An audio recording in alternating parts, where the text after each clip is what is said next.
Good afternoon, Collective. It's Al, and today's video is going to center around a blog post I'm putting up this afternoon on LinkedIn. And what I wanted to focus on was the question of how do I stay so centered? And the truth of the matter is that I found spirituality. And what the big driving force that drew me into that type of realm was that I was in the pursuit of the promise of stillness. And what I mean by that is that many of us can attest that we go through life and we're exposed to a lot of external stimuli that can create a lot of disharmony in our world and a lot of static noise that kind of interrupts our day-to-day experiences. And some of it's welcomed, but most of it's not. And what I started to realize in the process was that I was starting to need that peace. And the older I got, the more peace is all I really wanted. And so what I decided to do was I started to look at how I could be more empowered to find that in my own life. And I started to really look into myself. And one of the first things that came to mind was that I had really disconnected from my soul. And what I wanted to do in that moment is first acknowledge that I even believed in such a thing. And the only way to really do that is to kind of investigate what it is that I was seeing in other people who found that peace, or at least seemingly had. And what it revealed to me is that along my journey, I'd become so disenfranchised with the houses of worship because of X, Y, and Z, that I had inadvertently turned my back towards divinity overall. And the misguided belief that in order to reconnect to my soul and to that higher power, that I needed to belong to an actual organization. And what that ended up doing is it isolated me even more from the light that I was actually in pursuit of. So what I decided to do was essentially act like a scout for myself and really go into all the houses of worship and really give them my full attention and research and study what it is that each of them represented. And what I discovered on my own behalf was I found that they're like breadcrumbs, all of them having extreme amount of truth to them, but that kind of interconnect with each other. And it kind of presented an idea of universality towards the pursuit of evolution and to the purpose of the soul and what it is that we as beings are trying to accomplish while here on planet Earth. And so the more I researched and the more I discovered the truth about what was speaking to me, the more I found a greater sense of peace growing within my life.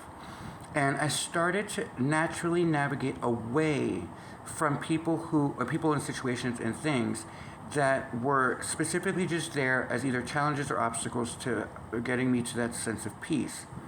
And so what ended up happening is that I started to go inwards and I started to actually spend more time at home reading everything I could, from theosophy to philosophy to literature to sacred texts to religious or material, everything I could get my hands on. And wouldn't you know it, there was a natural change that came over me. And what I didn't realize is that like light permeating through a dark room, it started to dissipate negative energies and people who were not for my highest good without me putting any effort to it. But what it did is in that transition, it created a lot of loneliness because I didn't quite necessarily yet understand what the process was doing. And so a lot of people started to pull away from me because I was evolving and they weren't welcoming of my own pathway. Where I was the complete opposite. I was always about celebrating other people and their victories and anything that they feel is self-helpful or helps them grow. And so I immediately realized that they weren't there to be true friends, right? Because true friendships are people who uplift you and who believe in your ability to become something greater than whatever it is that you're at right now because you're on an evolutionary ladder.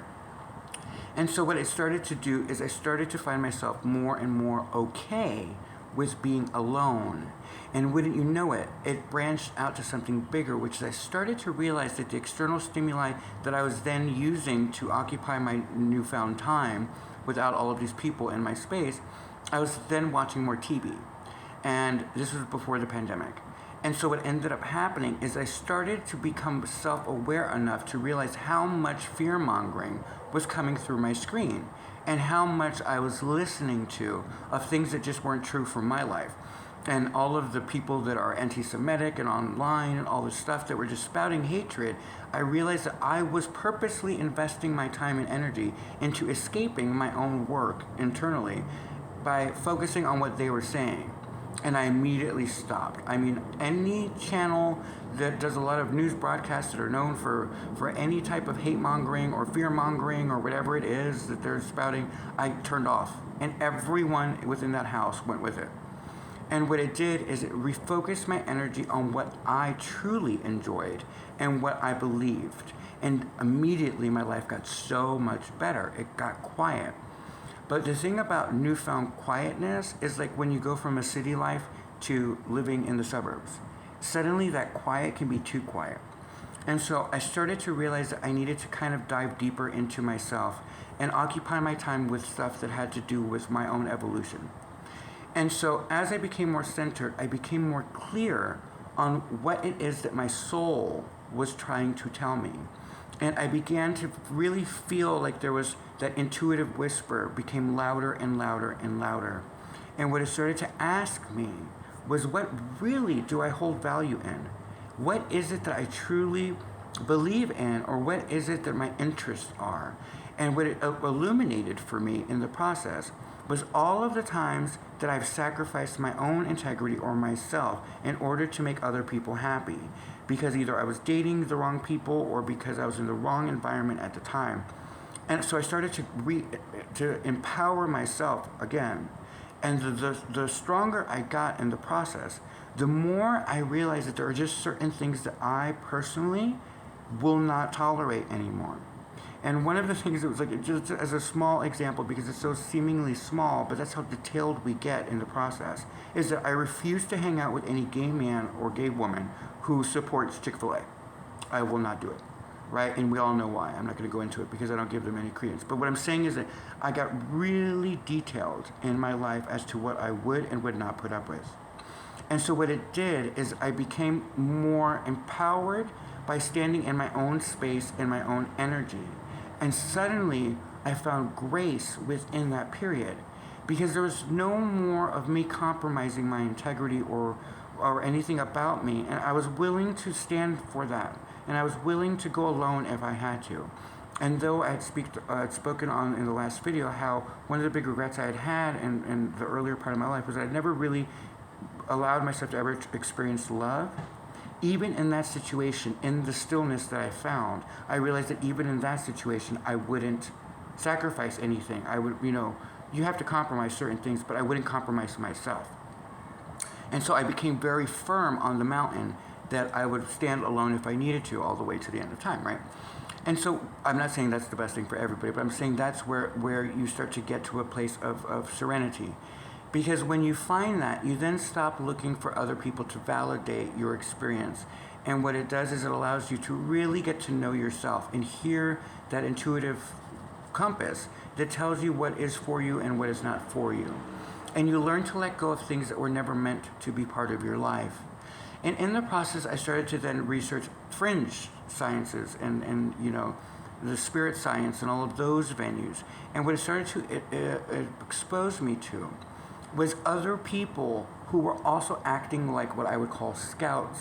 They were scouting new terrain where they were working towards more unity out of the fact that they needed to get away from the divisiveness. And so we were working our way back towards each other. And so I started to become much more intrigued with how the divine manifests into our world in a different context. I spent more time walking along parks and really enjoying nature and, like I said, looking at intricacies of flowers and looking at the color palettes, and I started to engage people eye to eye. It helped that everybody was wearing masks, so all you had was their eyes, but I would engage other people and I would try to feel energetically what they were about, or was it all staticky or was it very serene? And what it did is it just brought that serenity to my home. And wouldn't you know it, the more that I walked into the world as I was, the more that other people who were like that started to gravitate towards me. And suddenly in that space, we now have more people reading the work that I put out.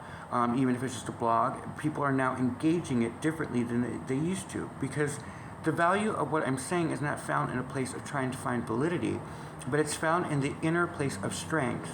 And what allows other people is it gives them the carte blanche to now go out and see what this is all about. Why is it that this dude can go through the entire dark night of the soul that he's been through and walk out of it feeling blessed for having gone through it. What is that journey? How does someone do that? And without making any false promises or making it sound better than it was, because it wasn't great.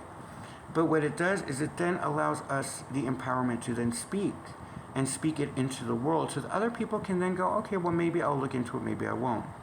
But what it did is it also alleviated the strain of me trying to fit into a box.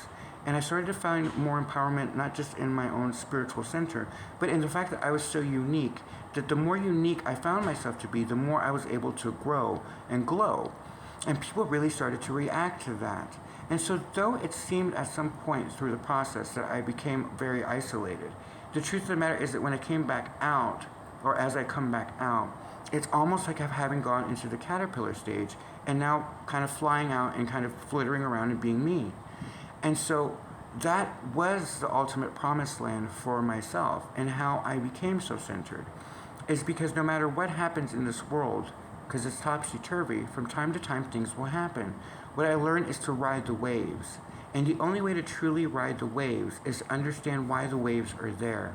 And so I started to then spend a lot of my time trying to understand the motivations and the intentions from other people, so as to understand the progression of either where they're going or what their thought process was, in order to find more compassion and empathy for humanity. And through that process, what I realized is the yin-yang dynamic. And I started to discover the as above, so below, and I started to, as within, as without. And all of these really profound ideologies that exist that really help us as a species prosper, right? And so when I was writing the piece, my main point was there's nothing extraordinary to what I've done in my life, especially in what you see now. All it is I just removed the noise of others, and I found my truth and walked that path.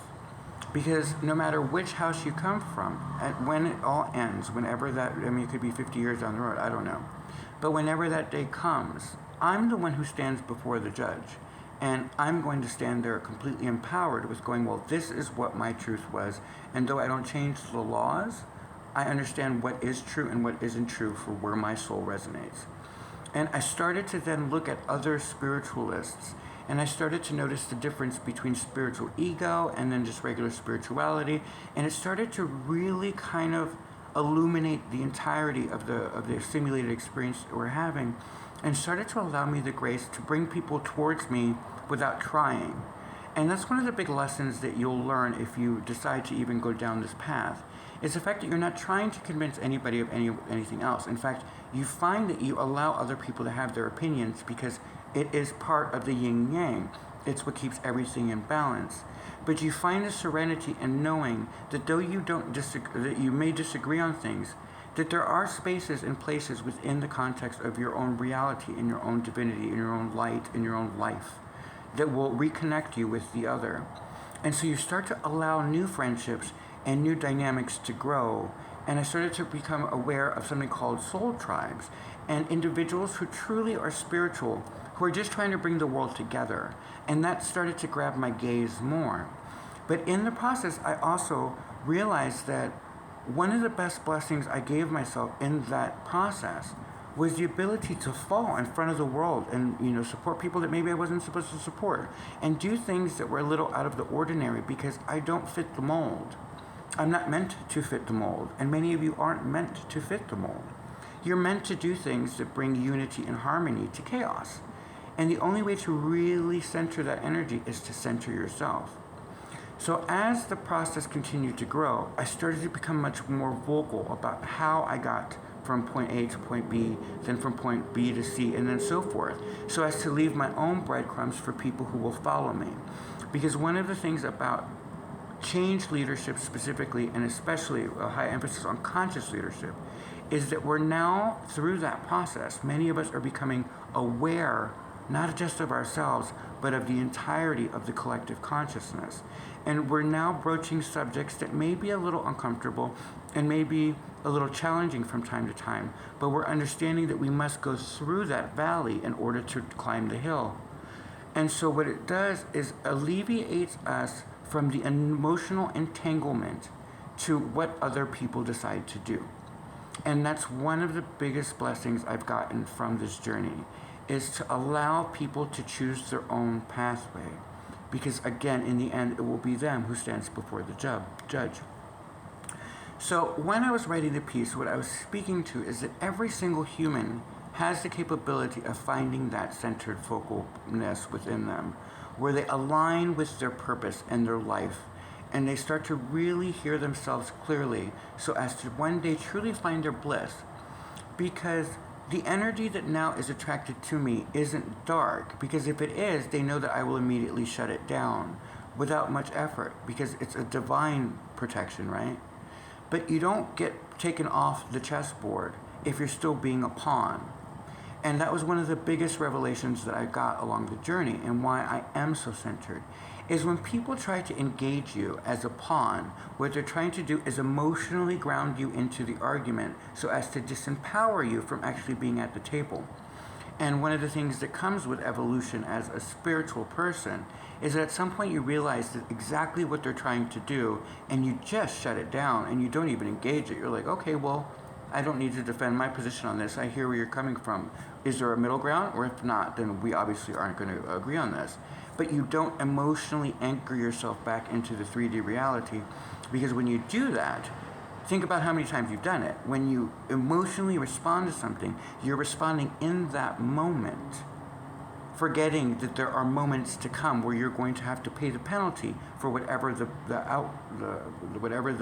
outcry was. And so you remove yourself from the scenario. And that's one of the greatest problems that we're seeing in our world, is that a lot of people are being trapped into emotionally engaging anti-Semitic dickheads, or people who are all about child trafficking. I mean, like, all of these things are going on. But because we're so engaged in the arguing over it, nothing's getting done. And so one of the things that really blesses us is that centered focus, because then you can see the motivation and intention from every player on the field. And you realize that it's just a game to the people that we have been paying attention to. It's just money. It's just they're trying to get more ratings or more money. And the more that we engage them, the less we're able to then actually show up for ourselves. And so when the piece was said and done, my overall point to it was simple. There's nothing extraordinary about the way I make other people feel. They feel calm. And the reason is because I feel calm. And one of the things about being a leader at any level is that sometimes you have to go first. And sometimes you have to put yourself out there.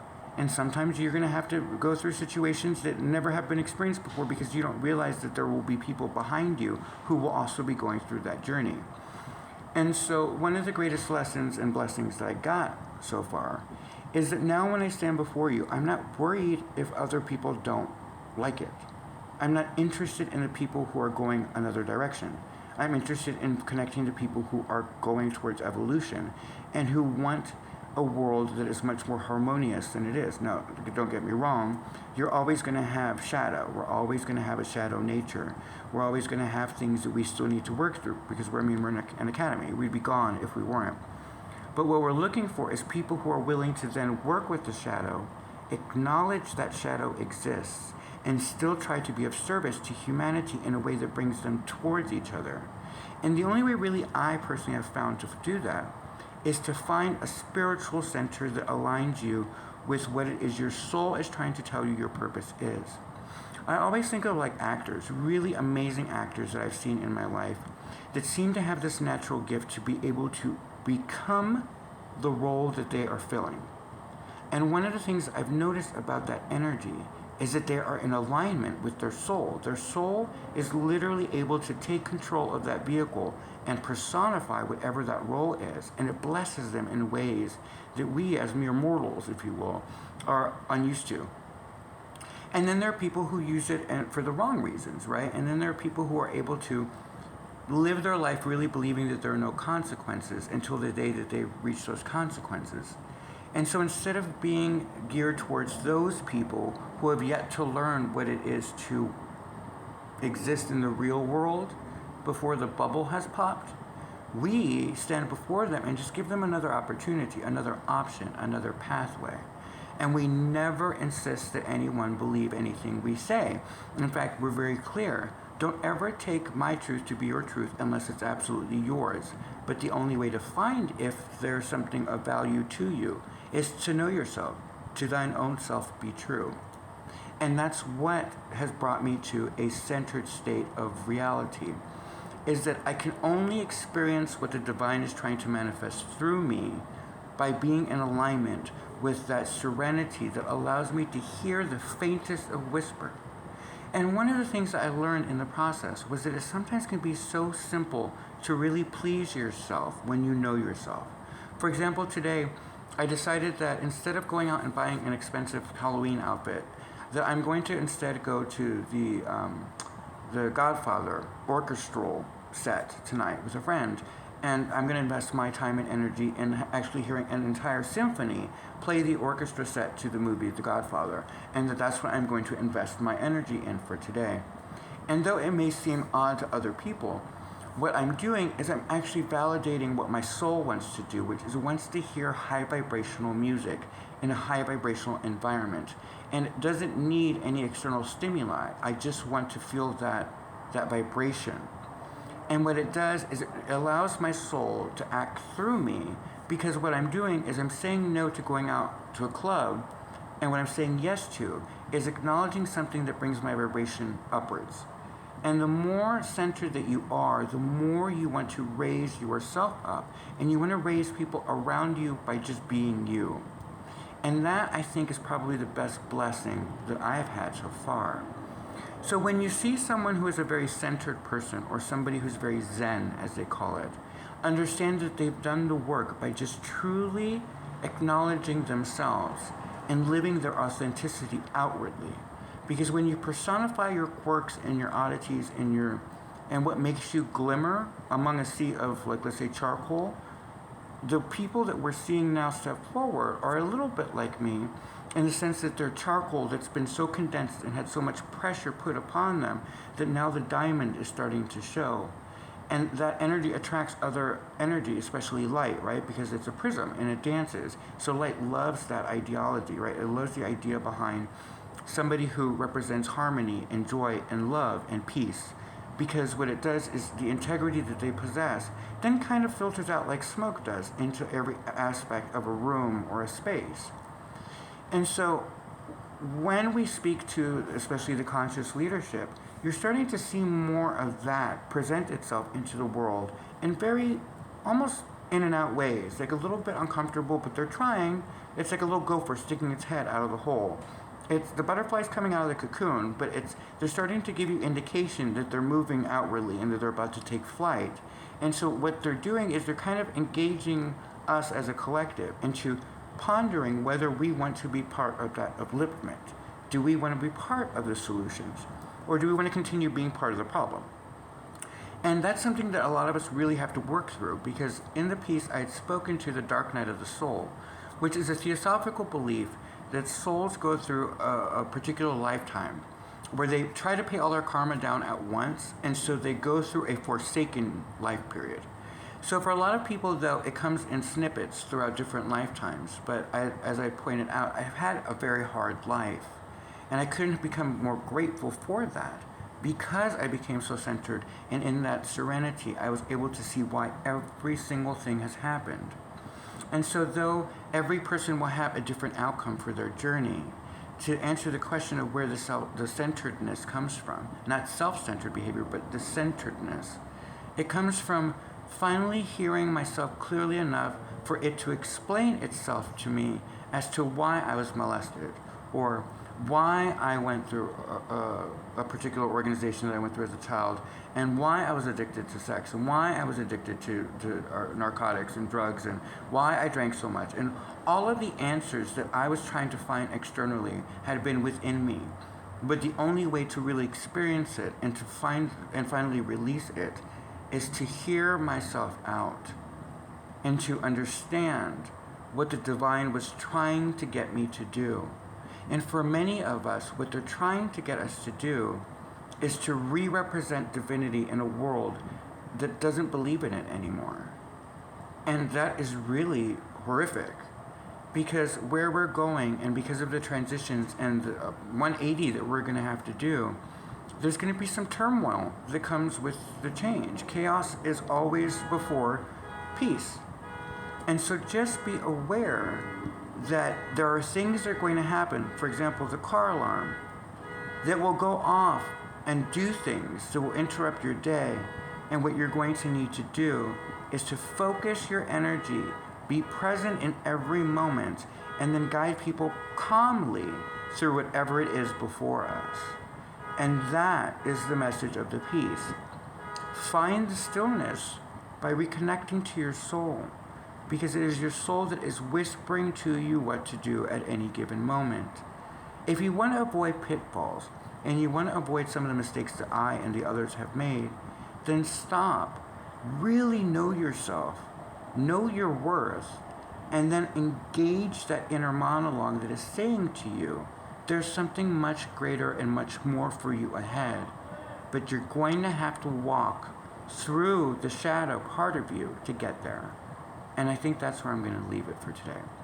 I hope you guys have a wonderful Halloween. I don't know if I'll be posting anything as far as video, but if not, I wish you guys the best, and I hope that you find the tonality and the purpose of this piece to be in alignment with what you were looking for. Have a great day. Bye.